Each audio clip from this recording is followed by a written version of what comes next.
All right. Jeremiah chapter 39. This chapter is part of the last few chapters that are really leading us right to the destruction of the temple and the downfall of Jerusalem in the year 586. This story really appears in three places. It appears in the end of the book of Kings, 2 Kings, I believe, chapter 25. It appears here in Jeremiah chapter 39. And it also appears in the end of Jeremiah, chapter 52. There's sort of like two conclusions to the book of Jeremiah. We kind of wrap up with the downfall of the city and the aftermath of this exile. And then Jeremiah goes on to do a series of chapters of prophecies about the other nations, and then circles back again to kind of close out with more of a historical narrative of the destruction of the temple and its aftermath. I'm not 100% sure why it's divided into those two. We'll see when we get to the second account in a number of weeks that there's a different emphasis. And we're going to notice in this week in chapter 39 something significant that seems missing. But there are these multiple accounts, across the literature of the Nevi'im. Of course, because this is the book of Jeremiah as opposed to the book of Kings, Jeremiah as a character plays a more significant role. And in a sense, we've been kind of watching the downfall of Jerusalem through Jeremiah's lens, through, the fact that he's continually not being listened to. What we've seen over the last two chapters is King Tzidkiyahu, pulls him aside in private to ask him what, God's prophecy is. And Jeremiah says, what's changed? It's same as before, which is, surrender to Babylonia and you'll escape with your life. Resist and you will be killed. And Tzidkiyahu, takes that message in private, doesn't do anything with it other than keeps Jeremiah alive, either in the hopes that Jeremiah will give him a different message or out of some, modicum of respect for Jeremiah as the prophet, or because somehow he wants to continue to hear that message, even if he's not going to do anything about it. And we see Jeremiah moving around between various kinds of holding pens and pits and things like that. So it's kind of through Jeremiah's travails in his own welfare, as well as in his attempts to be heard by the king, by King Tzidkiyahu, that we're kind of watching the end play out. In the version in Kings, we don't really see much about Jeremiah. It's much more from the perspective of the king and the community. Here it's through the lens of Jeremiah's experience. And so we're going to see how this chapter plays out. And remember that chapter 38 ended with this, comment or kind of cliffhanger, which was V'haya ka'asher nilkada Yerushalayim. And so it happened when Jerusalem was captured. Again, in this chapter, what I want us to listen for is, again, how does King Tzidkiyahu, how does his character develop any further? What happens to Jeremiah? What seems missing from the description of the destruction? And those will be some good prompts to keep in mind as we read. Let me share my screen. And Ruby, can we begin with you? We are on page 1109 in the Brown JPS Tanach, chapter 39. The ninth year of King Zedekiah of Judah, King Nebuchadnezzar of Babylon. It's kind of soft. Can't really hear. Well, hold on a second. Hold on. You're having difficulty hearing? Yeah. It's just I can sort of hear, A but it's little not louder if you can, yeah. Ruby, for those on Zoom. In the ninth year of King Zedekiah of Judah, in the 10th month, King Nebuchadnezzar of Babylon moved against Jerusalem with his whole army, and they laid siege to it. And in the 11th year of Zedekiah, on the 9th day of the 4th month, the walls of the city were breached. All the officers of the king of Babylon entered and took up quarters at the middle gate. Nergal Sarazeh, Semgar Nebo, Serachim, the Rab Saras, and Nergal Sarazeh, the Rab Mag, and all the rest of the officers of the king of Babylon. When King Zedekiah of Judah saw them, he and all the soldiers fled. They left the city at night by way of the king's garden through the gate between the double walls, and he set out towards Arabah. But the Chaldean troops pursued them, and they overtook Zedekiah on the steeps of Jericho.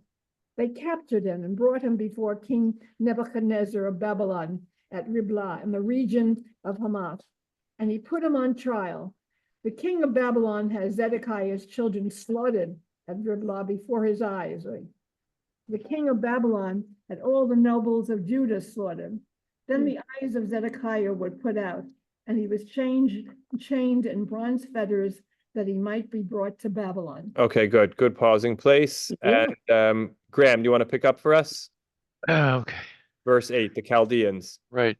The Chaldeans burned down the king's palace and the houses of the people by fire, and they tore down the walls of Jerusalem. The remnant of the people that was left in the city, and the defectors who had gone over to him, the remnant of the people that was left, were exiled to Nebuzaradan, the chief of the guards, to Babylon. But some of the poorest people who owned nothing were left in the land of Judah by Nebuzaradan, the chief of the guards, and he gave them vineyards and fields at the time. King Nebuchadnezzar of Babylon had given orders to Nebuzaradan, the chief of the guards, concerning Jeremiah. Quote, "Take him and look after him. Do him no harm, but grant whatever he asks of you."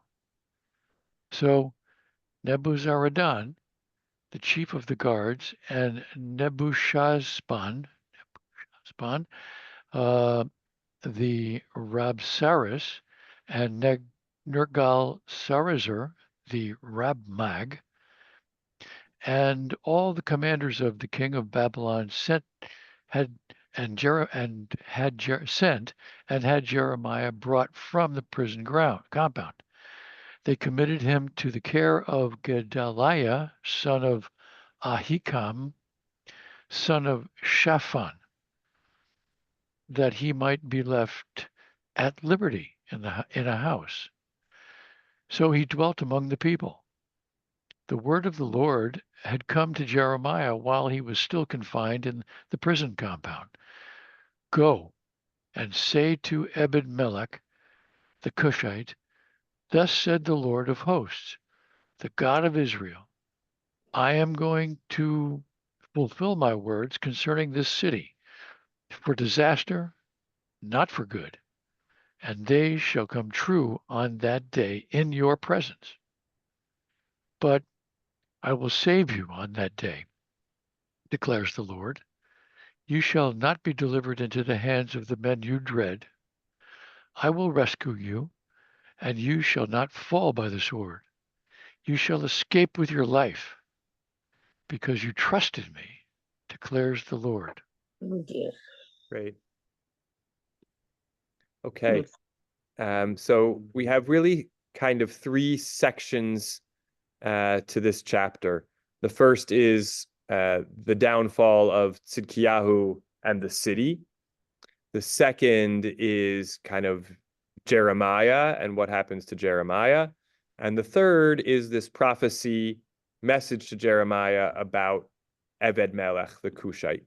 And each of them contributes something to, the understanding of what are we trying to glean about what's happening in this moment. So let's make our way through a little more closely and understand a little bit better. So first of all, here we are in the 9th year of King Tzidkiyahu. So if we have our king list, which I'm showing on Zoom, you don't need to have it in front of you. King Tzidkiyahu rules from 597 to 586. So the 9th year puts us at 588 or so. We're still a couple years before the destruction of the temple, and it's the 10th month. Now here we actually have an opportunity to see the way our calendar continues to mark the occasions that are described here in the Bible. So biblically, even though we mark Rosh Hashanah in the month of Tishrei, biblically months, the calendar is counted from Nisan because Nisan is the founding month of the Jewish people. It's the month we exited Egypt, and it's the beginning of our nationhood. So when we mention month numbers throughout the Tanach, they're meant to be counted. There may be a possible exception, in the very beginning of Breshit, but they're meant to be counted from Nisan. So Nisan, if we're in the first verse, we want to count to the 10th month. Nisan, Iyar, Sivan, Tammuz, Av, Elul, Tishrei, Cheshvan. There we go. Kislev, Tevet. That's it. 10 months. 10th month takes you to Tevet. And in fact, while we don't have the exact day here, others have it. It's the 10th day of the 10th month, which is the 10th of Tevet, the fast of the 10th of Tevet. And that's the fast of the beginning of the siege of Jerusalem. This is 2 years before its destruction. So when we fast the fast on the 10th of Tevet, we are fasting for the first step that ultimately leads to the destruction of the temple. It's 2 years before the destruction of the temple, but it's the beginning of the siege, and it's in the 10th month. That's Tevet, and elsewhere it says the 10th day of the 10th month. Again, in piecing together the historical record, as I mentioned, we have 3 different accounts, 1 in the Book of Kings and 2 here, and they kind of all overlay each other to try to get our best understanding of what happened. So 10th month in the 9th year, so this is Tevet, the siege begins. Now we fast forward in 1 verse all the way to the 11th year. This is 586. And it's the 9th day of the 4th month. So again, if we're counting from Nisan, we got Nisan, Iyar, Sivan, Tammuz. 4th month is Tammuz. 9th day of the 4th month, the walls of the city were breached. So the city walls are breached on the 9th of Tammuz. What's strange about that?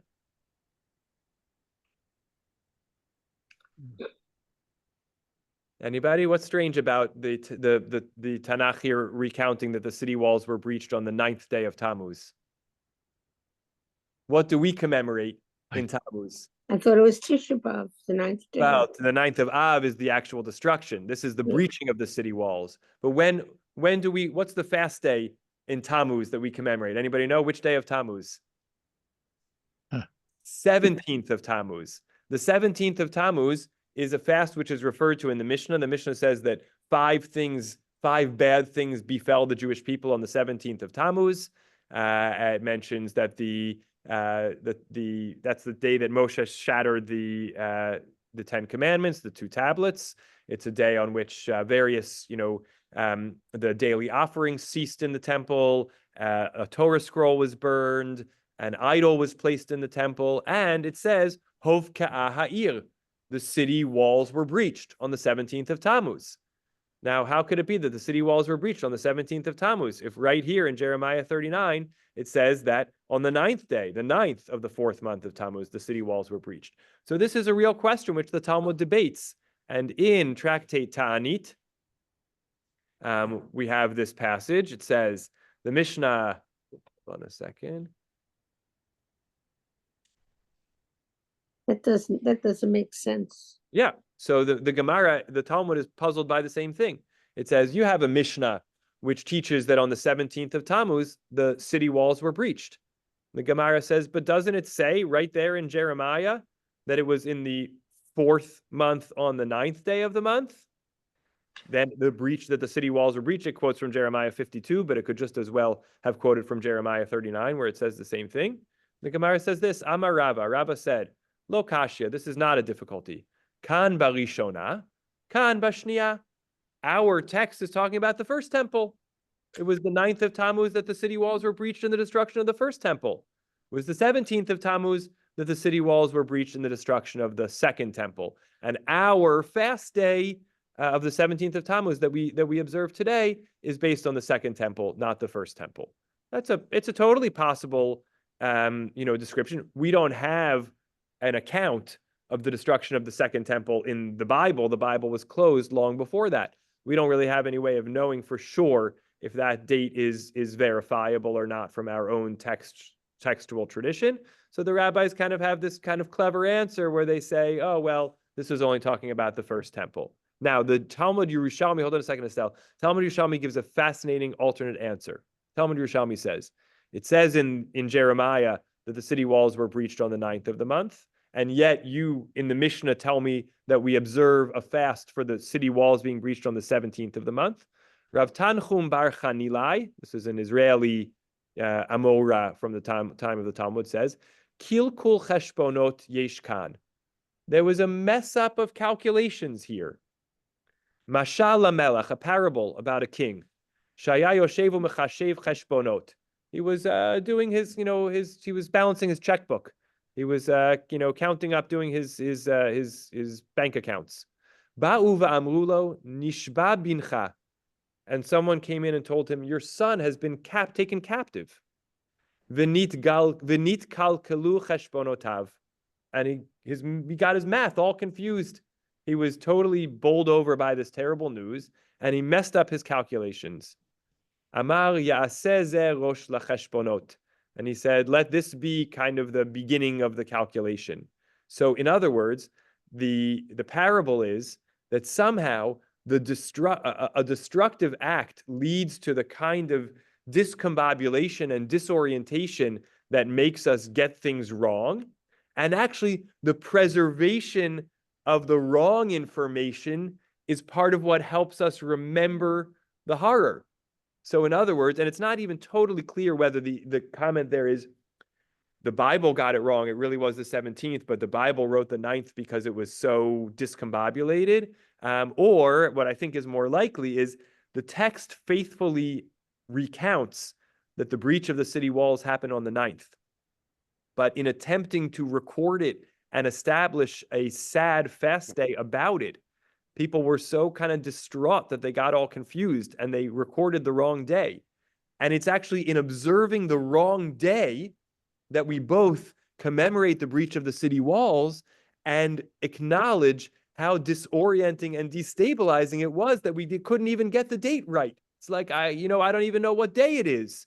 So this is two interesting answers to this question. The fact that we observe the 17th of Tammuz as the anniversary of the breach of the city walls, and yet Jeremiah records it as the 9th of the month of Tammuz. One answer is, well, that was the first temple, and we observed the anniversary of the second temple, and that was the 17th of Tammuz. And the other is, no, it is this anniversary, but we got the date wrong as a kind of indicative of our disorientation and discombobulation as a result of the destruction.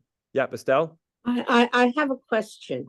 Isn't it true? At least I assume that nobody knows exact dates for anything, and that over the years, the rabbis or powers that be decided we will combine all the holidays in this one day so that we can celebrate all the holidays, and they just picked a day that was close to whatever it was. That nothing was the exact day. Like, for instance, Christmas and January 1st or Hanukkah. Or any of these holidays were just put together because it was located about that time. Isn't that so? I don't know if it's so or not so. It's certainly possible. I think we think that way about Tisha B'Av. Tisha B'Av is the day that we kind of commemorate to mark all the calamities that befell the Jewish people. Did they all happen on Tisha B'Av? They didn't necessarily all happen on Tisha B'Av, but we set aside that day and we observe. For example, on Tisha B'Av we have keynote, we have elegies about the Crusades, the main destruction of the communities of Mainz and Speyer and Worms were all in the springtime. They happened in April and May, nowhere near Tisha B'Av. But we commemorate them on that day because that's our set aside sad day. So there's definitely some truth to the idea that we combine occasions into one. But if we did that, we would have only one holiday. We have many holidays because we have many occasions that we want to commemorate. And so, is there any way of knowing for sure that we're preserving the actual calendrical historical date of things? No way of knowing for sure, but we give the text the benefit of the doubt that, where is, for example, on Tisha B'Av, where it says it was on the, 5th month on the 9th day or whatever, we say, okay, that was a recording of when it happened, and we commemorate the anniversary of that day even until now. Ruby and then Mama Toby, yeah.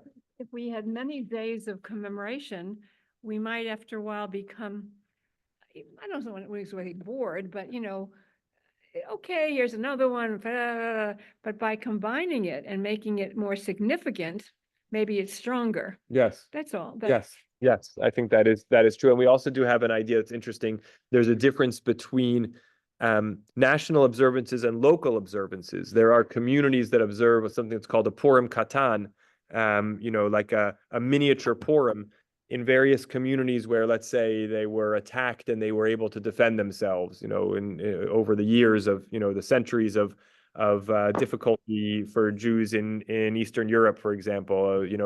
The noble people announced that they were gonna, have a pogrom on the town, but miraculously they got sick that day and they didn't come, or there was a siege, but they defended themselves, whatever it is.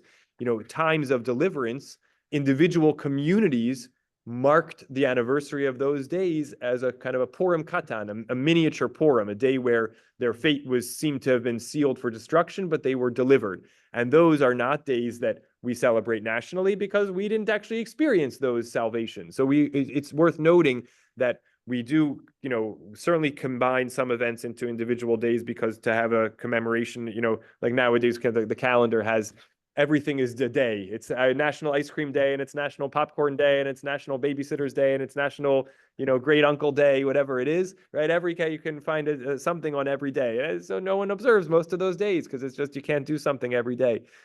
So what's that? Except Hallmark. Right, except Hallmark, exactly. There's a card for everything. So we definitely do some combining, but it's also interesting to note that there are also kind of local holidays as opposed to national holidays. Toby? Well, my first reaction was sort of, who cares whether it was the 9th or Yeah, a week later? Yes. Well, But- that's true, yeah. Hold on, Estelle, hold on. But Yeah. beyond that, Okay. if they fought the Chaldeans, couldn't it be that they started the invasion and tore the walls down on the 9th, but they didn't actually win the Yes. invasion or get through until 9 days later? Yes. So it's an interesting question.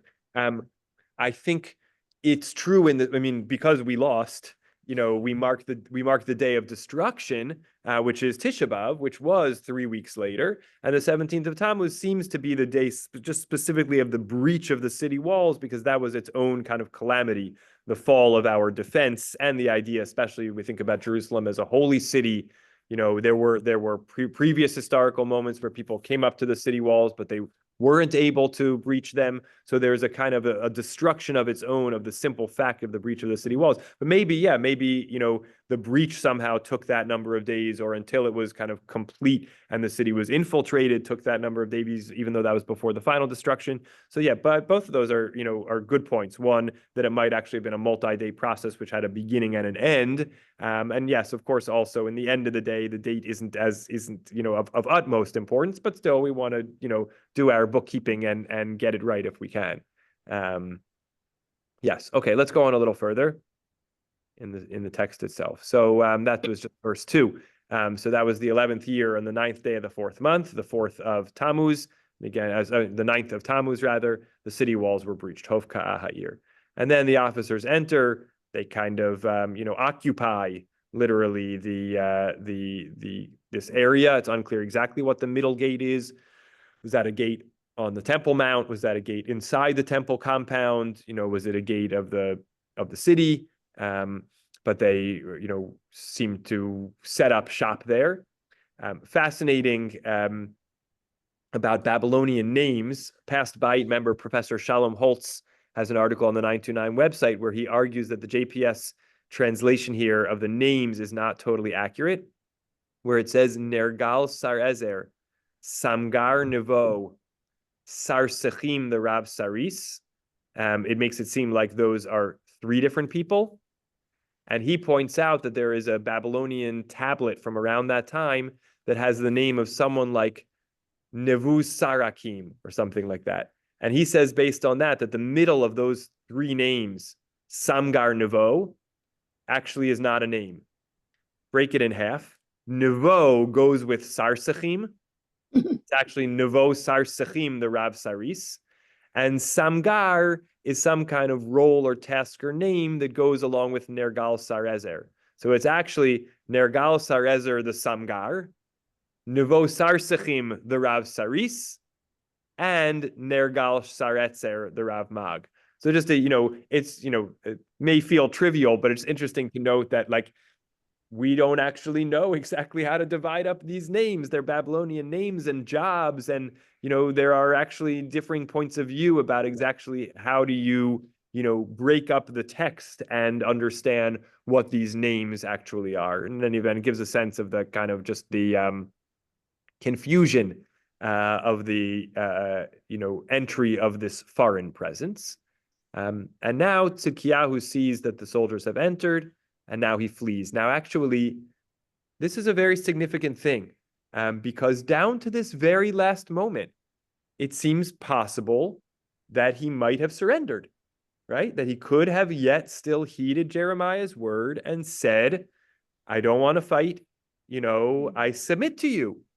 But they fled and they made their way out through what, they presumably was the last way out of the city. They went out under the cover of darkness.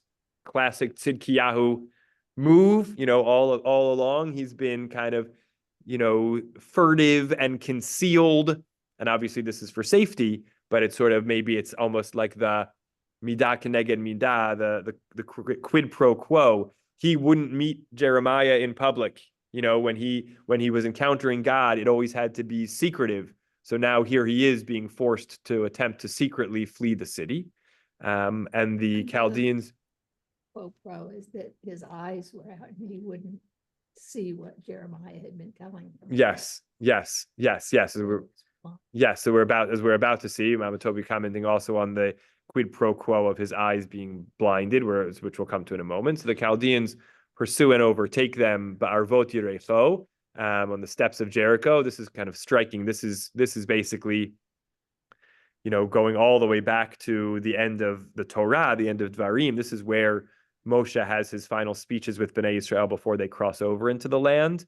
So kind of, the uninterrupted presence of the Jewish people, which begins, with the conquest of the land of Canaan at the end of the Torah and goes on through the periods of the Shoftim, and throughout the period of the kings and the first Commonwealth and the first temple and the kings of Judah and now the kings of Israel, and then the kings of Israel are exiled and the community remains in Judah. And now here is the king basically attempting to leave the land of Canaan, the land of Israel, through exactly the same route that the Jewish people entered it, some 1,800 years earlier. So the location is poignant, but he's not able to because he's overtaken by the Chaldeans. They bring him to Nebuchadnezzar. Vaidaber ito mishpatim, very interesting language. He put him on trial. He spoke judgment with him. We don't know exactly, what was the nature of the trial, what was the claim and what went on. But obviously he was found guilty of whatever it was. Resisting, I guess, and he was killed. First, his children were killed before his eyes. In verse 6, obviously, you can't read this without, shuddering. Tzidkiyahu, even though he's not the best king on record, he was a king of the Jewish people. He's a person, and he has to watch the slaughter of his children, the slaughter of the remaining, leaders, the people that presumably worked for him and with him, and then his eyes were blinded. Of course, there's a double, torture here, in that these are the last things he sees. He's made to see horrible, horrible sights, and then he loses his sight. It's interesting, the kind of shift from a hearing focus to a seeing focus, right? Much of the book of Yirmiyahu and so many of the books of the prophets are about messages communicated through speech. And people, do they listen? Do they heed the word of the prophets or not? And here, starting with verse 4, other than the trial, which is somehow the spoken word, much more of the focus is on sight, right? Verse 4 begins, when Tzidkiyahu sees the soldiers coming, he flees. It's in darkness, which gives the sense of, limited vision. They find him and bring him up into the presence of King Nebuchadnezzar. And then we have, the watching of these horrors unfold, and then the loss of vision, and then being chained to be brought to Babel. That's kind of where we leave King Tzidkiyahu, and we kind of continue the first part of the chapter, which is the downfall of the city. And we read, and basically in these things, we are reading the fulfillment of all the things in the last couple of chapters and in the whole book, but especially in the last couple of chapters. What did Jeremiah, if we go back, for example, to the previous chapter, what did Jeremiah say in chapter 38, verse 17, when Tzidkiyahu said, any message left from God, and he says, here's what the Lord of hosts, the God of Israel, said. This is chapter 38, verse 17. If you go out and surrender to the king of Babel, you'll live. And the city won't be burned down. But if you don't, then the city will be given over into the hands of the Chaldeans. They will burn it down. And you will not, escape their hands. So indeed, we see the city being burned down now in verse 8. What is burned down? Beit HaMelech, Beit Ha'am, Chomot Yerushalayim were torn down. The house of the king, the house of the people were burned down, and the city walls were torn down. And then we're told, I'm going to circle back to that verse in a moment. Then the remnant of the people are exiled. The very, very poorest people, and this is a surprising, interesting kind of postscript. The poorest people, asher ein lahem me'uma, who have nothing, were left in the land of Yehudah, and they were given fields and vineyards. What's the purpose of this? Right. So one possibility is these people certainly would have no capacity to fight back. They were the easiest kind of vassals, and serfs, and maybe they were left to actually farm and provide food for the Chaldean army, right? They were literally just, tools to preserve sustenance. But a lot of the commentaries, modern commentaries, people who have written recent shiurim and podcasts about this chapter also see it as a little note of hope, right? Even in this moment of destruction, we're not all gone. Not only are people there, but there's planting. And this, of course, takes us all the way back to the beginning of Jeremiah, the famous chapter 1, verse 10, where God gives Jeremiah his charge and says, I appoint you over nations and kingdoms to tear down and to destroy and to just annihilate and to, all these things which are happening right now, vilivnot vilin toa, and to build and to plant, right? And so here we're actually seeing them happen at the same time. The city is being, torn down, and also there's some kind of building and planting which is still happening. So there's almost two opposite but coincidental or cooperative ways to read this, which is both, it's indicative of how strong the onslaught was, that people are just, their only remaining people were kept in order to serve the Chaldean army, but it also gives us this little kind of note of hope. Hold on one second, Ruby, we're just going a little further. So good. So that takes us to the end of verse 10. We'll pause a moment before we come to the portion about Jeremiah and his aftermath. But I want to go back to verse 8 and ask, what do we not see a record of the destruction of in this verse? The temple. Like the whole, historically, I say two things. Historically, looking back, when we think about the downfall of the first Commonwealth and the destruction of the, people of Judah and the kingdom, et cetera, from a religious lens, what we mourn and what we focus on is the destruction of the temple. The temple was burned. That's what the fast days are, ultimately culminating in. What happened? If you ask somebody, what do we mourn on the 9th of Av, on Tisha B'Av? They may give a variety of answers, but most, from Family Feud, the number one highest scoring answer, if you ask 100 people, what do we commemorate on Tisha B'Av? They're going to say the destruction of the temple. Maybe they'll say the destruction of the temples, the destruction of the temple. It's not mentioned here. It doesn't say. It says Beit HaMelech ve Beit Ha'am, the house of the king and the houses of the people. It doesn't say Beit Hashem. It doesn't say Beit HaMikdash. It's just not recounted. And it doesn't get recounted in this chapter.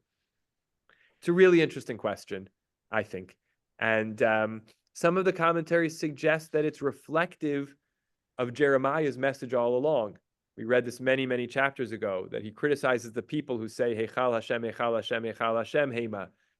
God's temple, that's going to protect me. And, while they do wrongdoing and while they are morally corrupt and while they, oppress the vulnerable, they say, it's okay, we have the temple. And so, actually, even in its destruction, to focus too much on the temple perpetuates the idea that that's what it's about. And it was never about the temple. Yes, the temple is our central location to commune with God and gather as a community, et cetera, but it's not about the physical structure. It was never about the physical structure. And so even in its destruction, we can't draw too much attention to it. That's one possibility, but it's a lovely, I think, powerful answer. Still kind of just feels so glaring, its omission. And it does appear in other accounts, but we don't have it here in this one. And I think it's interesting. So, okay, good. Before we go on to the next section, Ruby, you had a question or comment? From that, the poorest, we're talking about the poorest before. Yes. But they might be the most apt to be loyal to the Chaldeans in the future. That's another reason maybe to keep them on. They have so little to lose and so much to gain. Yes. That's a nice reading. Good. I'll just note, you don't have to turn to it, but for those on Zoom, I have it open in 2 Kings 25, where there's the chapter that's narrated there has a lot of similarities to our chapter. It says, on the 7th day of the 5th month, this is the beginning, it's a whole discussion about the dating of Tisha B'Av. Why doesn't it say the 9th day of the 5th month? Another discussion. But it says in verse 9, Vayisrof et Beit Adonai vet Beit HaMelech. Nebuchadnezzar burned down the house of God and the king's palace, vet kol batei Yerushalayim, and all the houses of Jerusalem. So there we have, the three mentioned: God's house, the king's house, and all the houses.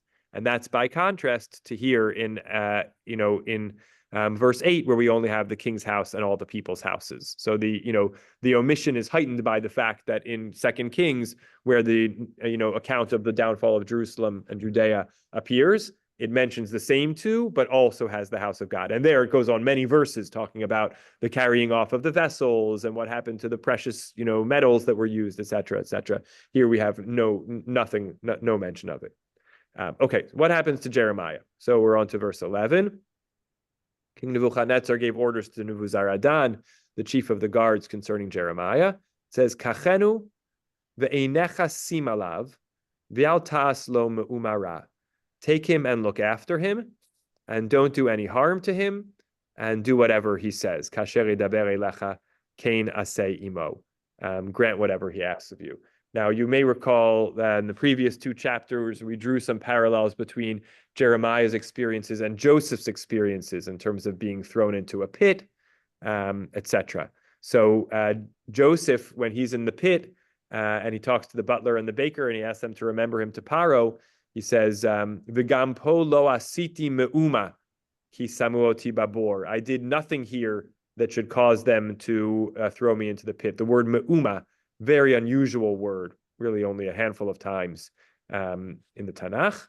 And here it is, Va'al tas lo me'uma, verse 12. Don't do any me'uma ra, any harm to him. So it's definitely a link back to the Joseph story. Not only that, in the beginning of the verse, it says, look after him, einecha sim alav, place your eyes upon him, literally.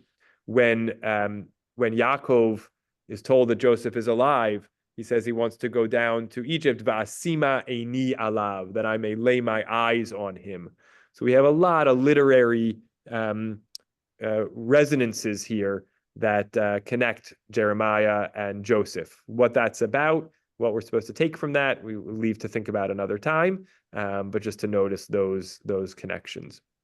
Now, why does King Nebuchadnezzar know about Jeremiah? Why does he have the idea that Jeremiah should be well taken care of?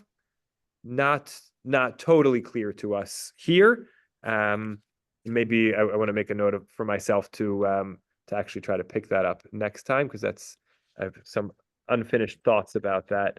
Jeremiah and Nebuchadnezzar, which I'll try to pick up on next time. So we'll circle back to that, but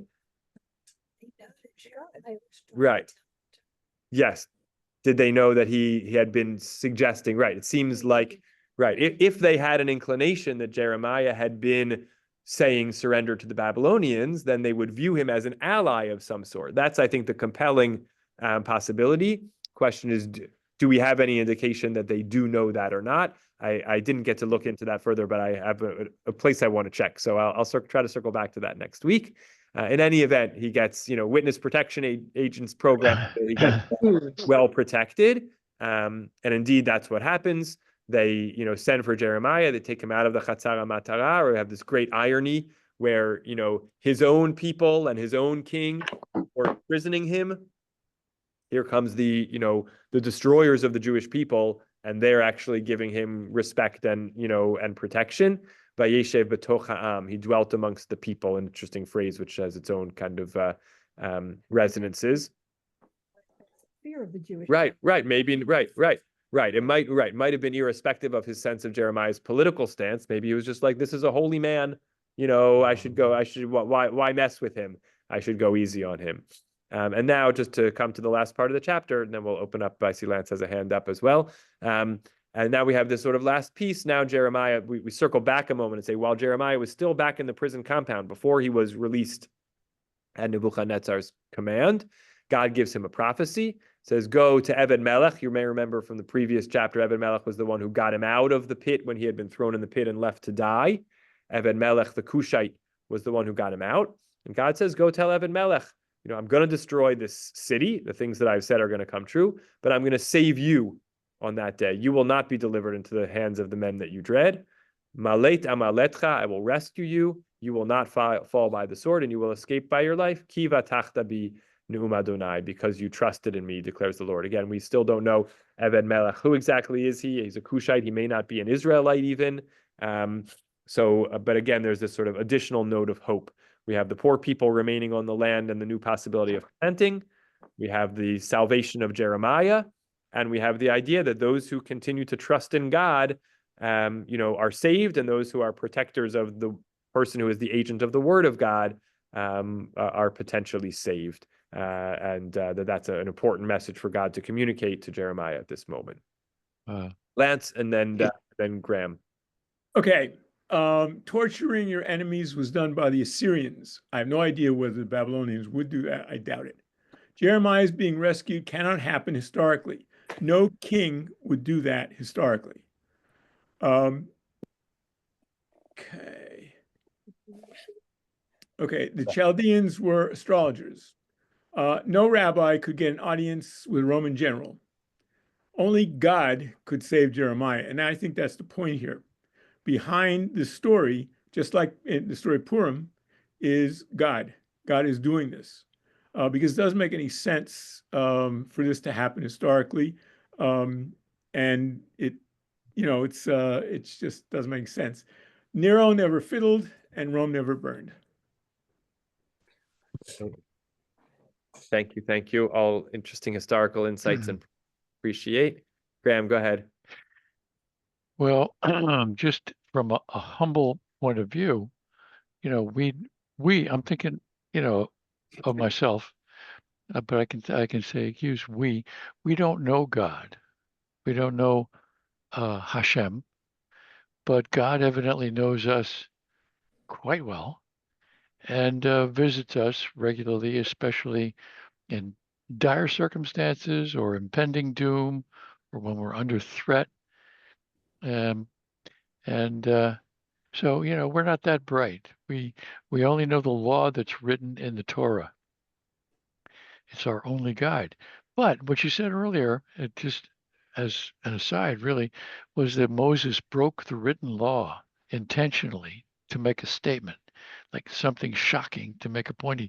He threw the tablets down, and they broke into a million pieces. And maybe this was to symbolically say, and again, I'm trying to get something out of this for my own life.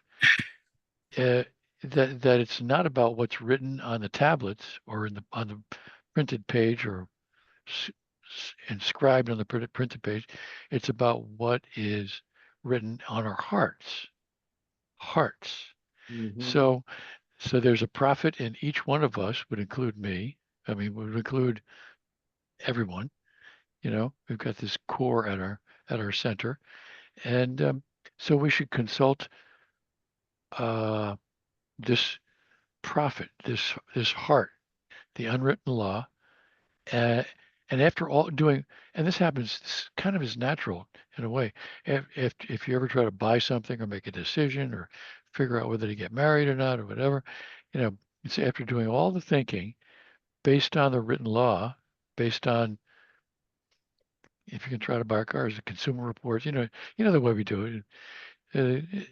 Try to organize all the facts and the research, and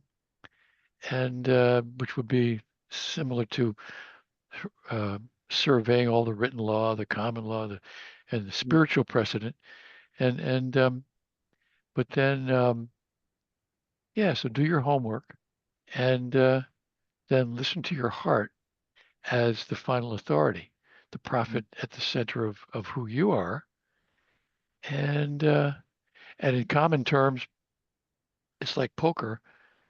You got to know when to hold them and know when to fold them. Mhm. And so, Beautiful. sometimes the most courageous thing to do is to fold them. Yes.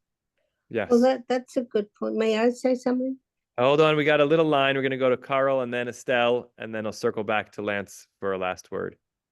Go ahead, Carl. I was struck. We read Eicha on Tisha B'Av, and that's usually attributed to Yirmiyahu. You read it, and it sounds like it's an eyewitness account. But we've just been told that he spent basically the entire siege in prison. And so it couldn't have been an eyewitness account that he said. He may have been acting as a reporter. Also striking, again, if you take Eicha as a report of how terrible the siege was on Jerusalem, they kept Yirmiyahu alive when people were starving in the streets, which is also somewhat unusual that they've done that unless it was an explicit decision to do that. Yep. Great insights. Thank you. And it reminded me that one of the answers to the question of why the destruction of the temple is not mentioned here is simply because the traditional ascription of Eicha, of Lamentations, to Yirmiyahu kind of means like he saved, his comments about the destruction of the temple for Eicha and put it in there and didn't include it in, the book of his prophecies. Estelle? There is a saying that the meek shall inherit the earth. Yes. Is this sort of, can this be connected with the fact that all the Israelites were killed except the meek and the poor and the downtrodden?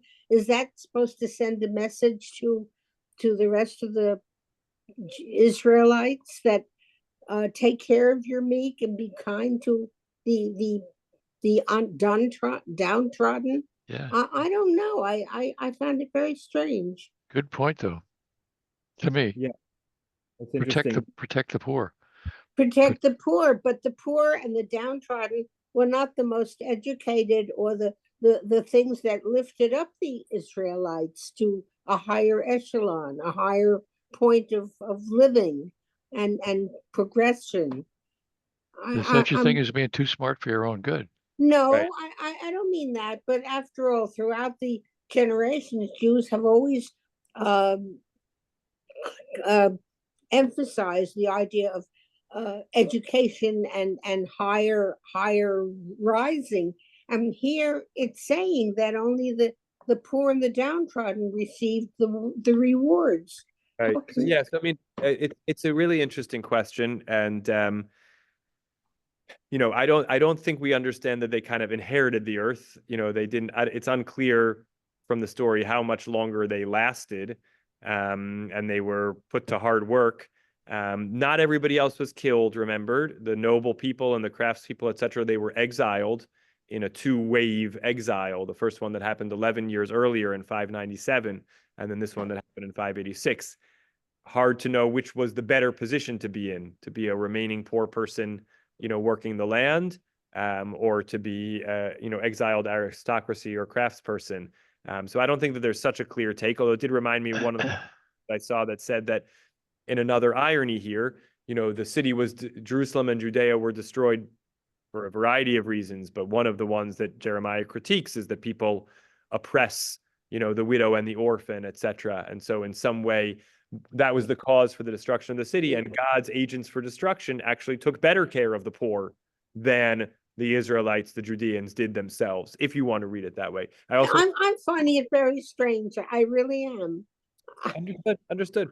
I want to also just mention, I double checked. I misspoke earlier when I said there was only a handful of mentions of the word me'uma in the Tanach. There are only 5 or 10 in the Torah itself, but there are about 30 across the Tanakh. So it's still a very uncommon word, but not exceedingly rare. Lance, circling back to you, and then we'll see. Okay. I don't have faith in God. I don't fear God. I don't know God. I see God. Trump could not possibly win the election. American politicians could not possibly advocate the American politicians could not possibly give Judea and Samaria completely to the Israelis, and American politicians could not possibly talk about destroying Iran. ChatGPT, Gemini, and Rika cannot possibly respond to prompts the way they do. And I'm a retired professor of computer science. We all see God in different ways in different places. Any last questions or comments, Ruby? Poor and the downtrodden today are the ones, or more apt to be the terrorists, Hmm. more apt to be the discontent. So poor and downtrodden, maybe it means something quite different Hmm. the way we've been reading it Right. today. Right. You're right. I don't know the sociology or the demographics or statistics at all. It may be that, people who do violence more often correlate with, financial struggle or things like that. Although I don't think it goes the other way. I don't think, God forbid, that many people of limited means turn to violence, but I do think a lot of violence comes from limited resources. So yeah, it's interesting to wonder if that was kind of a factor in the thinking. I find this whole chapter very, very questionable. I don't know. Okay, good. We'll take it home with more to think about. And we'll march on next week. I think that we focus too much on what to do instead of what not to do. And Hillel has said it so well when he says, the entire Torah is what is hateful to you, do not do it to anyone else. And if you really focus on what you're not doing to the next person, I think it's more religious. Beautiful. Anyway. Amazing to hear you. Great to hear you. Thank you for being here. And wishing a good rest of the week to all. Bye-bye. All right. Thanks. Very strange.